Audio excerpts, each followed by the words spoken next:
नमस्कार दोस्तों, मेरा नाम अभिषेक है। मैं प्रभात एग्जाम के करंट अफेयर शो के 83वें एपिसोड में आप सभी का स्वागत करता हूं। तो चलिए शुरुआत करते हैं आज की वीडियो से। नंबर 1, भारत म्यांमार को जल्द सौंपेगा पनडुब्बी। भारत ने पड़ोसी म्यांमार को अपनी एक पनडुब्बी देने का फैसला किया है। भारत ने दोनों देशों के बीच रक्षा सहयोग मजबूत करने के कड़ी में भारतीय नौसैनिक बेड़े से आईएनएस सिंधुवीर को लीज पर देने का फैसला लिया है। पूर्वी एशिया के पड़ोसी देशों के साथ प्राचीन पारंपरिक रिश्तों को मजबूत करने के साथ इस क्षेत्र में चीन के वर्चस्व को थामने के लिए मोदी सरकार बीते कुछ सालों में एक्ट ईस्ट नीति पर जोर दे रही है। म्यांमार के साथ द्विपक्षीय रक्षा सहयोग के तहत भारत म्यांमार की नौसेना को यह पनडुब्बी इस साल के अंत तक सौंप देगा। भारत म्यांमार की नेवी को जो आईएनएस सिंधुवीर पनडुब्बी देने जा रहा है वह इसके बेड़े की पहली पनडुब्बी होगी। दरअसल इलाके में चीन ने जिस तरह से अपना दबदबा कायम करने की कोशिश की है, उसके बाद भारत भी हिंद महासागर से लेकर दक्षिण चीन सागर तक में अपनी चौकसी बढ़ा रहा है। भारत और म्यांमार के बीच यह रक्षा साझेदारी इस लिहाज से बेहद मायने रखती है कि चीन अपने आर्थिक और सामरिक संसाधनों के सहारे पड़ोसी देशों की अर्थव्यवस्था से लेकर रणनीतिक मोर्चों पर अपना प्रभुत्व चाहता है। म्यांमार भी चीन के इस एजेंडे का महत्वपूर्ण पड़ाव है। म्यांमार ने कुछ अरसा पहले अपनी नौसेना का विंग बनाने की घोषणा की थी, तब भारत ने इसमें उसकी मदद का वादा किया था। भारत म्यांमार को जो पनडुब्बी देने जा रहा है उसका नाम है आईएनएस सिंधुवीर। आईएनएस सिंधुवीर एक diesel electronic kilo class submarine है और यह म्यांमार सेना के बेड़े का हिस्सा बनने वाली पहली पनडुब्बी होगी। इतना ही नहीं, भारत के किसी दूसरे देश को पनडुब्बी देने का यह भी पहला अवसर होगा। म्यांमार के साथ भारत की 1600 किलोमीटर से ज़्यादा लंबी साझा ज़मीन और समुद्री सीमा है। नंबर 2, चुनावी उथल पुथल के बीच किर्गिस्तान के राष्ट्रपति सोरबाई जेनेकाबोव ने दिया इस्तीफा। इस 4 अक्टूबर को आम चुनावों के बाद किर्गिस्तान संकट में आ गया था, जिसमें सरकार समर्थक दलों को जीत हासिल हुई थी। विपक्ष ने सरकार पर वोट खरीदने और अन्य अनियमितताओं का आरोप लगाते हुए इन चुनावों की आलोचना की थी। किर्गिस्तान के राष्ट्रपति सूरोनबे जीनबेकोव ने विवादित संसदीय चुनावों के बाद देश में फैली उथल पुथल को समाप्त करने के लिए 15 अक्टूबर 2020 को अपने पद से इस्तीफा दे दिया। उनका यह निर्णय प्रदर्शनकारियों और राजनीतिक विरोध के तीव्र आह्वान के बाद आया, जिसमें सूरोनबे के इस्तीफे की मांग हुई थी। किर्गिस्तान की राजधानी बिश्केक में सैकड़ों प्रदर्शनकारी एक साथ आए और उन्होंने जीनबेकोव के इस्तीफे की मांग की।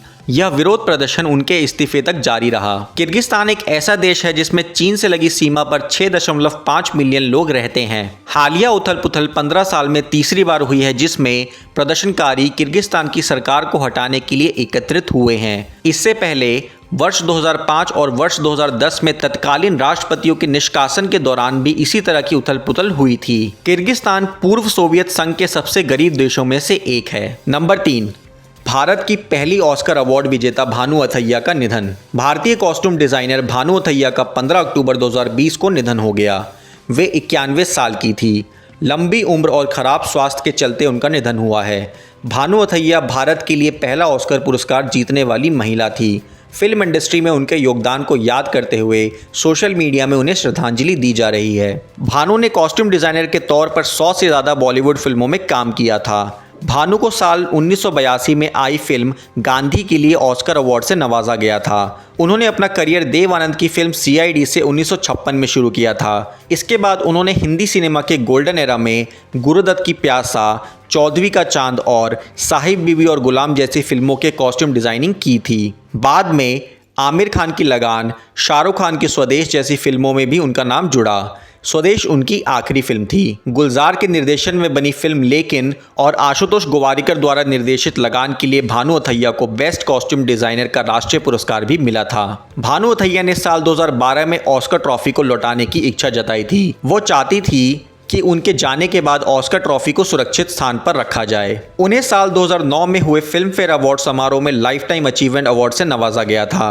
भानु ने न सिर्फ बॉलीवुड बल्कि हॉलीवुड में भी अपनी कला का प्रदर्शन किया और विदेशी निर्देशकों के साथ भी काम किया। नंबर 4, प्रधानमंत्री ने खाद्य और कृषि संगठन की 75वीं वर्षगांठ पर 75 रुपए का स्मारक सिक्का जारी किया। प्रधानमंत्री नरेंद्र मोदी ने खाद्य और कृषि संगठन FAO के 75वें स्थापना दिवस के अवसर पर 75 रुपए मूल्य का एक स्मारक सिक्का जारी किया।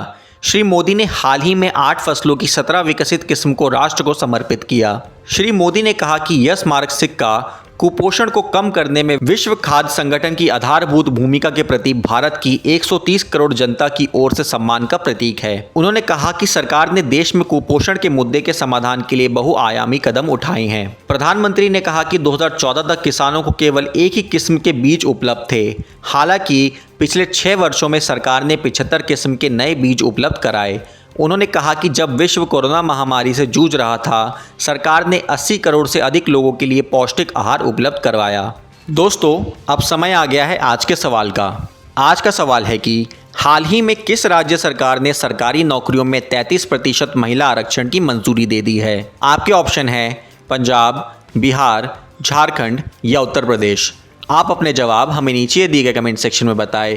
हम इस पर कल की वीडियो में चर्चा करेंगे। दोस्तों, कल की वीडियो में हमने आपसे पूछा था कि संयुक्त राष्ट्र की तरफ से जारी एक ताज़ा रिपोर्ट के अनुसार जलवायु आपदाओं में सबसे ज़्यादा प्रभावित होने वाले देशों में भारत निम्न में से किस स्थान पर है? दोस्तों, इसका सही उत्तर है ऑप्शन सी, तीसरे स्थान पर। संयुक्त राष्ट्र की तरफ से जारी एक ताज़ा रिपोर्ट के अनुसार जलवायु आपदाओं में सबसे ज़्यादा प्रभावित होने वाले देशों में भारत तीसरे स्थान पर है। रिपोर्ट के अनुसार चीन और अमेरिका के बाद भारत जलवायु आपदाओं के मामले में तीसरे नंबर पर है। चीन में करीब 600, अमेरिका में करीब 467 तथा भारत में 300 से ज़्यादा प्राकृतिक आपदाएं दर्ज की गई हैं। अन्य देशों में Philippines, Indonesia, Japan, Vietnam, Mexico, Bangladesh तथा अफगानिस्तान शामिल हैं। दोस्तों, आज की वीडियो में बस इतना ही। वीडियो पसंद आई हो तो वीडियो को लाइक और शेयर ज़रूर करें और अंत में चैनल को सब्सक्राइब करना ना भूलें। धन्यवाद।